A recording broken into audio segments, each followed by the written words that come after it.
name is David Belton. This is my beautiful wife, Tia Belton. We are building Haven in the Pines too. Well, the best part was the sales team. They were very professional and expedient. We felt like we knew them for years and we just bet them, and I can't say anything better about them.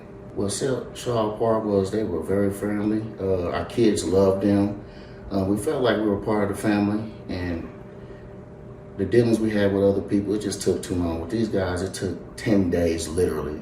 We came in, we told them what we wanted, they listened, and they acted on it. What I would say to someone considering to build with Shaw Homes is I highly recommend them. They were very veteran friendly. So if you're a veteran, you should look those guys up.